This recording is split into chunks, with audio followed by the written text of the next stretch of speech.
For fast, cheap, and reliable Madden 21 Ultimate Team coins, make sure you guys go check out my sponsor U4GM Coins. Use code VENOM at checkout for 5% off your order. Yo, what's up guys, Venomfire here, back to the video, and today I'm bringing you guys an offensive pass play that beats every single coverage in Madden 21. So it's going to beat cover 3, cover 2, cover 1, and cover 4. So I'm going to be talking about it against every coverage, show you my different adjustments I like to do versus the different defensive sets. And yeah, let's just jump straight into it. If you're new to the channel, make sure you hit that subscribe button. We are on the road to 10,000 subscribers. It would mean the world to me if you guys could hit that sub button. If you're new, about 76% of my viewers that watch my videos are not subscribed. So again, hit that sub button if you're enjoying the content. So our offensive pass play is going to come to us out of the gun bunch offensive formation. I've dropped a couple of videos on bunch, but none of these individual plays. And this is a play I haven't talked about in either of my ebooks.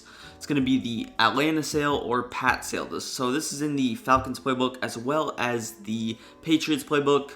I like Falcons because I think it's a better bunch. You got bunch trail, you got clear out, SE out, corner strike, all that jazz, Atlanta cross, but definitely is still feasible out of the Patriots offense. And again, I'm only going to be going over the Atlanta sale play. So as far as the personnel, I would recommend putting your two best players probably right here with Julio on that outside receiver, and then Ridley on the other outside. The slot guy isn't going to matter too much if you can get some speed there, but again, not too big of a deal. So you're going to come out in the play on the wide side of the field. I'll just start out with a basic cover 3, and then we'll move on from there. So just coming out in the play, here's a look at the player. You see we got this post route. We got a little C route. We got a sort of delayed fade route, delayed streak route. Then we have a flat and a check and release with Gurley. So setting up our base adjustments, again, you could just run this stock and have success. So I could just come out here, snap the ball. Pretty much, again, running it stock. I would have the post and the corner out wide open. But again, I'm going to show you guys the best way to maximize it. That's definitely not the best way. It's pretty easy to user and lurk when I run it like that. So we'll get some more in-depth adjustments right here. What I like to do always on this post route is I actually like to go ahead and smart route it. So what I do is I just press Y, X, and then that right bumper button. That's going to make the post a little bit shorter. Again, you can only do this when you're in like a 1st and 10.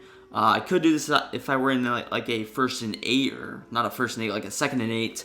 But again, you just want this to be a little bit shorter than usual. Again, it works if it's, the default route, but again, I like it a little bit shorter. I feel like it gets over the top better without, directly running into the safety. So I smart route X. What I do with this running back against cover 3 specifically is I like to put him on a wheel route. I ran this out of flood.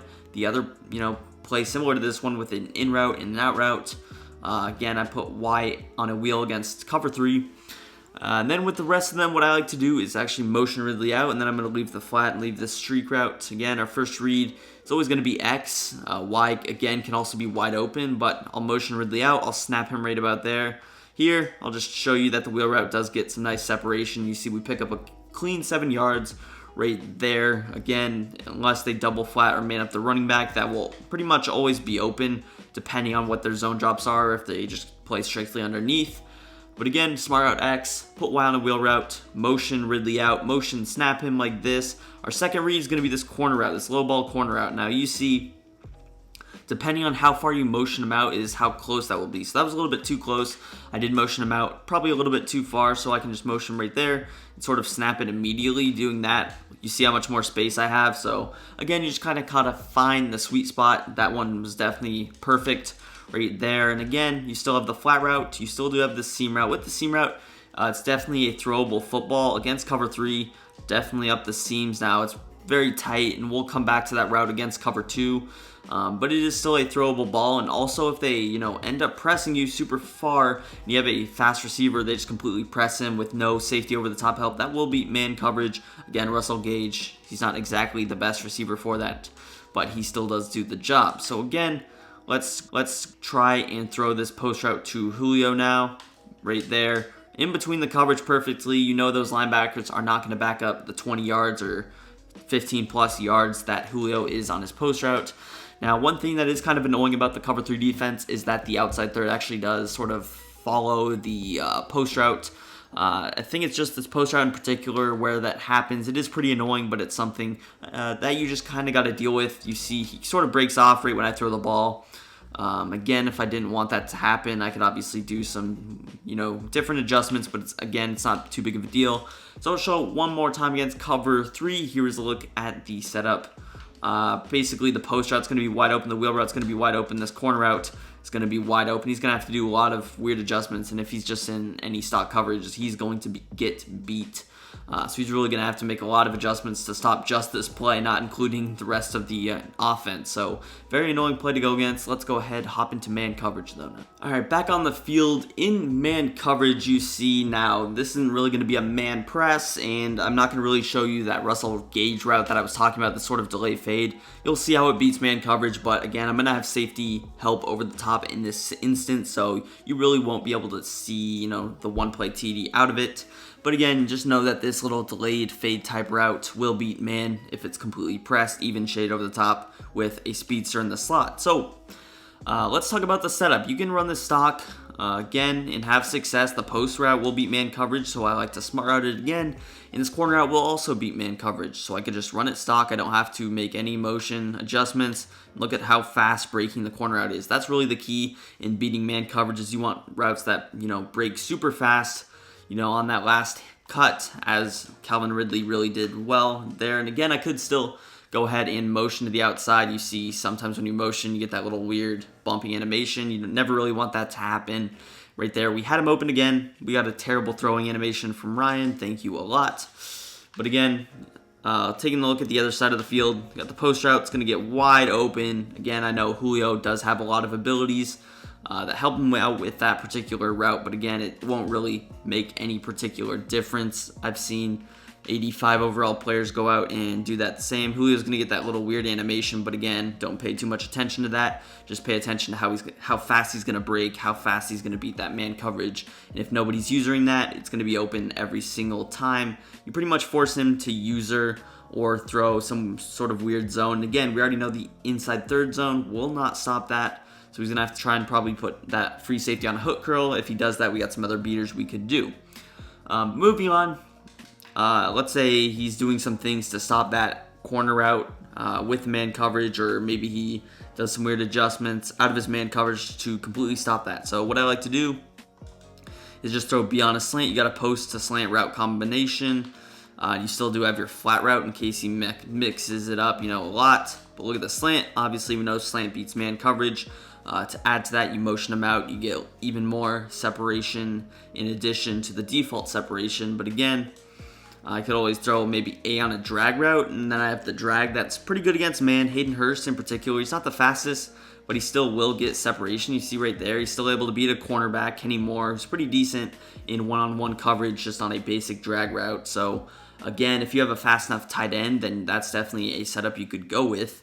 And you will basically have 3-4 man-beating routes. And look at Russell Gage. If he weren't, such a low overall and getting pressed to death right there, you saw that he would have been able to get that outside leverage and probably been able to torch that man coverage. Again, he's a 67 overall, so take it with a grain of salt. But again, just another man-beating route that I could add to the field if I wanted to go with the stock setup against man is I could throw Todd Gurley right here on an option route, and then I can motion him out. He's just going to beat the man coverage pretty well. Make sure usually you want to lowball that so that nothing weird happens. That was a little bit of a tighter throw than I would have liked, but again, obviously if he's running man every time, there's no reason to send out that player, as I just got lurked really badly right there.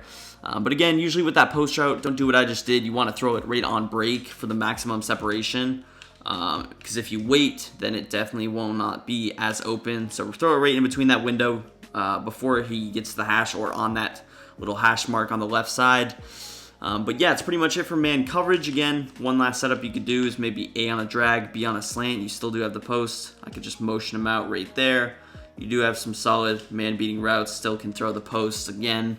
Mix it up a little bit, but let's hop into cover 2 now.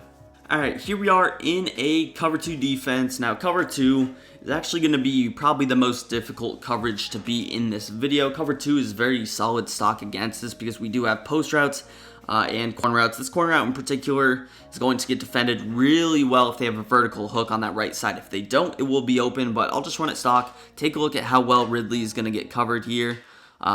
If they click on, that's a better play. If that's a safety, that's probably an interception. I know out of some other sets, I've seen that vert hook make a lot of plays, specifically like a nickel normal.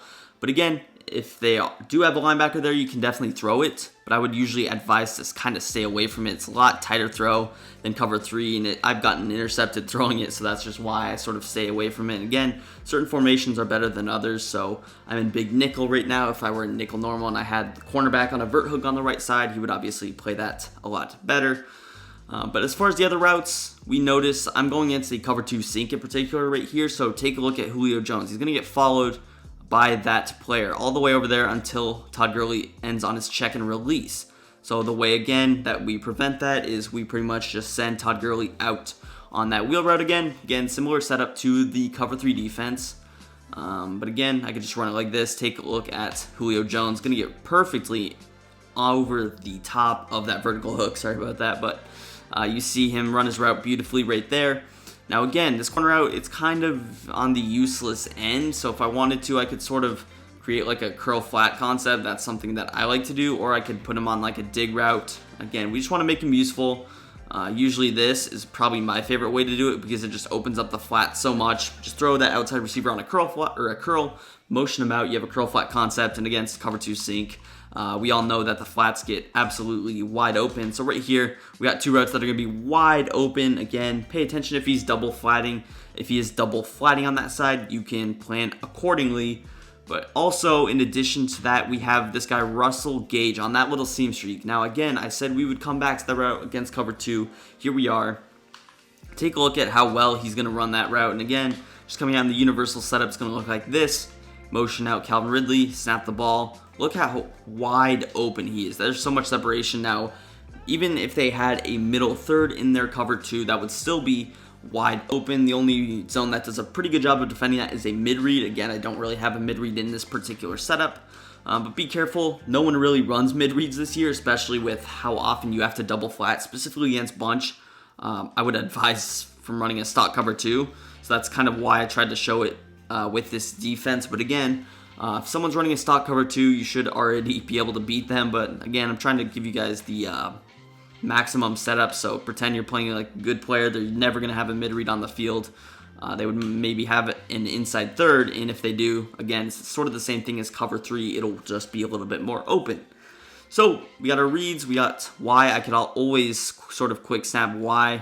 You see that the soft squat's going to play it pretty well. I think the clad flats played a little bit worse. But again, either Julio, you're going to make him sort of, you want out of bunch. This player is usually just a throwaway player. He's not used in many plays.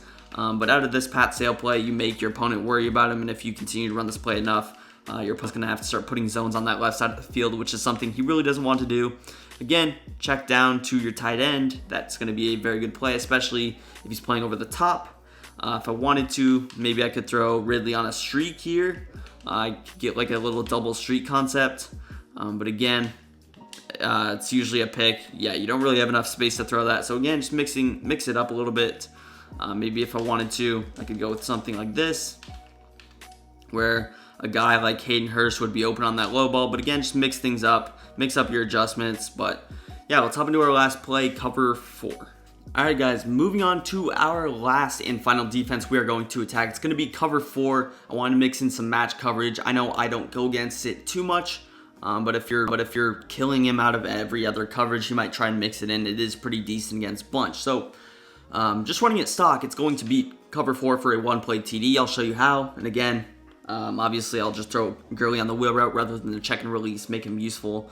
But take a look at Russell Gage here. Russell Gage, again, you can use this with any receiver. If I'm using Russell Gage, 67 overall, take a look at him. Boom. He's going to be wide open against cover 4. It's going to be a one-play TD. And again, this is the cover 4 palms play. Cover 4 palms is a very risky play. And again, some of these weird sort of routes against cover 4 actually have a lot of success. And this C route is one of them. You see that top strong safety sort of hesitate in his quarter or his inside quarter assignment. He hesitates, then you can attack upstairs. Obviously, that outside quarter has the responsibility of defending the corner route. He'll be pulled down. And again, you see I have so much space that I can actually lob that ball up. Usually I would advise to bullet pass, and with a faster receiver, you will have a lot more separation. But again, if you have a slower receiver, you might want to go ahead and lob it. You see that's probably the main way to beat it. Again, cover 4 is actually probably going to be the best defense as far as stopping this post route is, or this post route. But again, if I were to just run it stock, I would still have some routes open, but you see it's pretty good coverage. Obviously, I had B open. I just got a little bit impatient, was stuck rolling out to that side. But again, it is probably the best defense to stop this play, I would say. But you see the corner out still does get open, and again, Russell Gage is really the one you will hit. You will be able to hit. But yeah, cover 4 palms, again, you won't see it too much, so I'm not going to spend too much time on it necessarily. But again, you can always mix your plays up, maybe throw a slant route on the field, slant route, look at how wide open that gets. So again, mix things up. And really, the sky's the limit with this play. If you threw a route ability out, maybe you can throw this guy on the crosser. There's really a lot you can do. But if you guys enjoyed this video, want more of this style of video, hit that thumbs up for me. Subscribe to the channel if you're new, and peace. I'm out of here.